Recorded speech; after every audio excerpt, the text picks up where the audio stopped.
Alright guys, I am back with my review of this week's TNA Impact Wrestling for February 28th, 2013.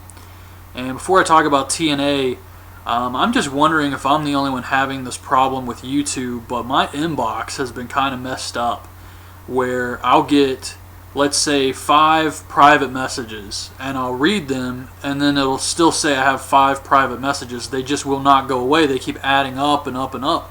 And it's been that way for the past few days. It does the same thing with my comments too. If it says I have comments and I read them, they don't go away. It still says I have this many comments. So I don't know. I'm just wondering if I'm the only one having that issue. But anyways, on to TNA this week. This was a goofy show here. Very strange. I have to say there wasn't a lot of good stuff on this week's episode. Starts off with Brooke and Bully Ray telling the cameraman that Hawk's in the hospital, or he's in bad shape after the attack, but he's healing. Later on in the show, they have Hulk Hogan. He's got a tweet or something where he's had knee surgery because of the Aces and Eights attack. That's what they play it up as. But I saw this picture, and the first thing I'm thinking when I see this is, how many damn surgeries is Hulk Hogan going to have Dixie Carter pay for? I mean, holy shit, man. There is no way he is bringing in as much as these surgeries cost. There's just no way. He's had extensive back surgery. He's had the last back surgery. I mean, there's only so much modern science can do for this man's back. They've reached the limit. Hulk Hogan's had everything you can have done to your back. So, that couldn't be cheap. And I'm just trying to figure out what is going on here, because they have to be paying for these surgeries. And it seems like every other month Hulk Hogan is getting a fucking surgery, man. And he contributes nothing. Are these people just stupid keeping this man around? I couldn't believe it. Knee surgery. Shit. Yes, let's get Hulk Hogan in great shape so that he can hobble his ass out there another week and do nothing. And then he has to get pyro too. It's like everything this guy does costs them money. I don't know. I felt like ranting about that for a little bit, because when it said knee surgery, I was just shaking my head like, are you fucking kidding me? Why are you trying to turn this guy into the $1 million man? So anyways, Bully comes out, and he says he's going to get revenge on the Aces, especially Devon. He calls out Jeff Hardy, tells him he doesn't think he deserves the title shot. He thinks he's only getting it because he's Hogan's son-in-law. Hardy says he's happy to face him, and Kazarian and Daniels come out. Kazarian says that Hulk gave Bully his daughter because someone has to rub oil on her back and tweet tasteless photos of her. And Bully Raymond drinks Daniels' appletini. He spits it back out, throws it in his face. They brawl around a little bit. It's going to be a tag match later. Magnus is telling Sting he wants to be on Team TNA. And Sting was always teaching him stuff, blah, blah, blah, I don't know. Velvet Sky versus Tara. Gail Kim's on commentary. Jesse pulls Velvet Sky off of Tara in front of Taryn Terrell. So Taryn kicks him out, and Tara's distracted by this. She turns around, gets hit with the face buster. Velvet Sky wins the match. This was actually pretty bad, I thought. I thought the finish was bad. It didn't look good. And the match itself was kind of short, and the stuff they did in the short amount of time wasn't good either. This was actually pretty bad, I thought. So Austin Aries is on the phone yelling at Bobby Roode for not being there. Chavo and Hernandez come up and tell him he's got a match with Hernandez later. Kenny King tells RVD that he's the X Division, and RVD says, how many times do I have to beat you? Way to put this guy over. So this is going to be their 3rd match, and they're going to have this match tonight where if Kenny King loses, he's out of the X Division. Yeah, that's pretty much it. Austin Aries versus Hernandez. Hernandez is wearing tights now for some reason. Aries tries to hand Hernandez the title to get him to back off. The ref takes it. He goes to put it out. And while the ref's distracted, Aries hits Hernandez in the face with the chain, gets the win. It was another match with a weird finish.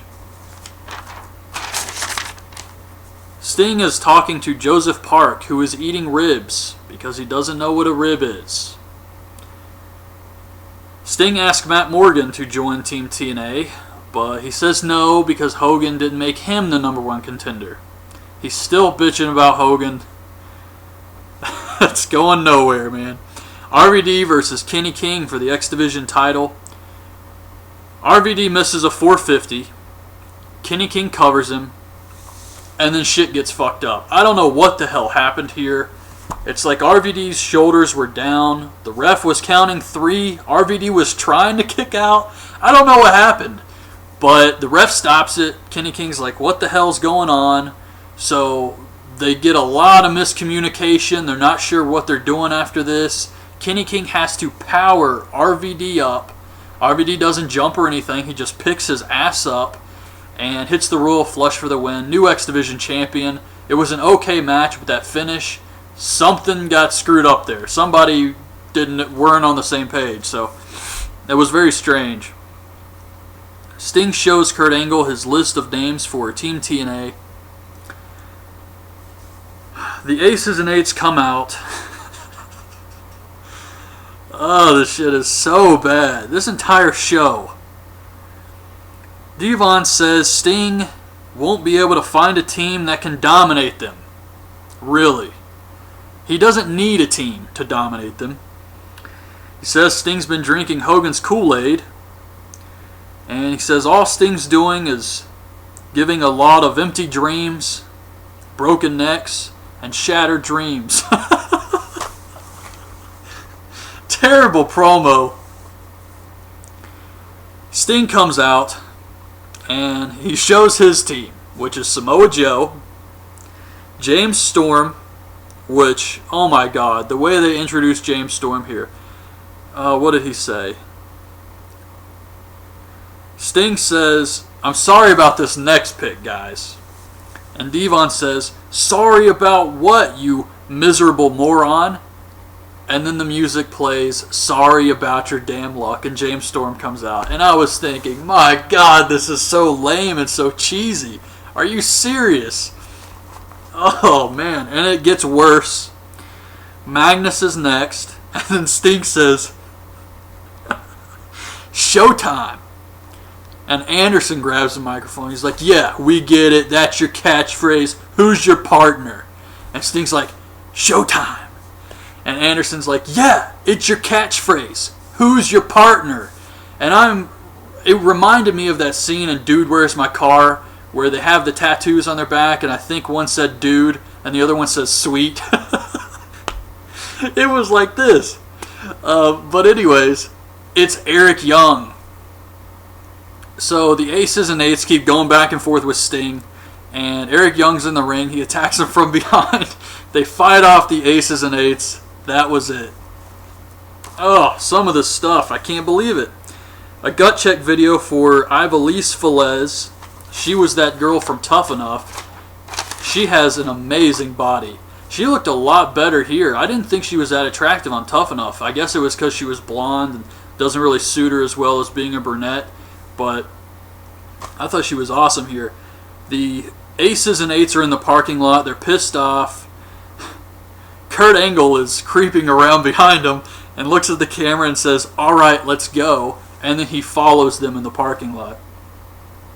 Another gut check video for Lady Tapa. The Barbarian is her uncle. And it's Ivelisse versus Lady Tapa. I think Lady Tapa got a she's a man chant here, which I actually thought was pretty damn rude. But Ivelisse makes her tap with a chokehold. So Ivelisse wins the gut check. I actually thought they were both really good here.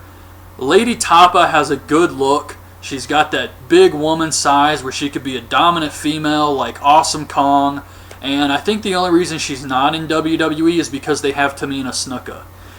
But this was okay.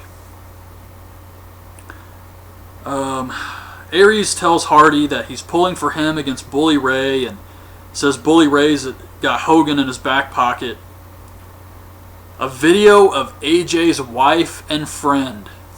This, I was laughing my ass off watching this. It wasn't so much the video, but as soon as AJ showed up, oh my god, this was hilarious. This is terrible. Please, if you have not seen this video, you have to look this up. It is so bad. But anyways, his wife and friend are talking about how different AJ is. He doesn't want to play with his kids anymore. And AJ comes home during the video. He's all scruffy now. And he sees the cameras. And he says, "You just don't get it, do you?" And then he takes off on a motorcycle like he's the Renegade. It's unbelievable. AJ just needs to be a father, damn it. But that was it. They play a video for Rob Terry and Robbie E slapping him in the face. Robbie E's in the ring. He calls out Rob Terry. Terry comes out, and they're still wearing the same sweater. Robbie E says he's not going to be jealous. He wants to do a bro-off to prove that Terry's the better bro. And Terry dances. Robbie E hits him with a picture of himself, and he says, "You're a piece of garbage," which I did think was pretty funny. And Terry just gets up, and Robbie E runs away. A huge waste of time this was. The only thing I would like to see out of this is Robbie E gets Cookie back. Becky Bayless is awesome. I would love to see her come back as Cookie. Aries tells Bully Ray he's pulling for him. Bully says he's not going to let him stir him up. Kurt Angle has made it to a building. He heads inside. It's dark now, so he's been following the Aces for a very long time. Daniels and Kazarian versus Bully Ray and Jeff Hardy. Bully hits an electric chair on Daniels, and Hardy hits the Swanton for the win. And the last thing we see is Kurt Angle inside the Aces and Eights clubhouse. And he beats up Anderson. He beats up the vice president. And he rips his mask off. But we can't see who it is. And Angle just looks at him and says, "Holy shit, how could you?" And then the rest of the Aces and Eights show up and beat up Kurt Angle. They're probably going to do something where they take Angle out and they make it to where he can't tell anybody what he saw. So I don't even expect this to get revealed next week. I would say maybe the following week. They're going to do something where Angle's out and he just can't talk or something. I don't know what they're going to do, but yeah, I just don't see them revealing who the vice president is next week. But when they do, I'm sure it's going to be D'Lo Brown. So, yeah, that was this week's TNA Impact Wrestling. An insane show. I don't know. I thought this was pretty bad for a wrestling show. If you want something to laugh at, this was good. This was hilarious. But it was hilariously bad, and it was supposed to be serious. Every single thing they did here was supposed to be serious, except for the Robbie E, Rob Terry stuff. But yeah, the AJ Styles video, that was meant to be taken seriously. This Aces and Eights stuff is always meant to be taken seriously. And it was just, I don't know. Has to be seen to be believed. I really hope they can improve this show because, my God, some weeks I just don't want to watch this. But anyways, that's my review of this week's TNA Impact Wrestling. Hope you guys liked the video. Leave your thoughts on this week's show in the comments, and thanks for watching. Bye.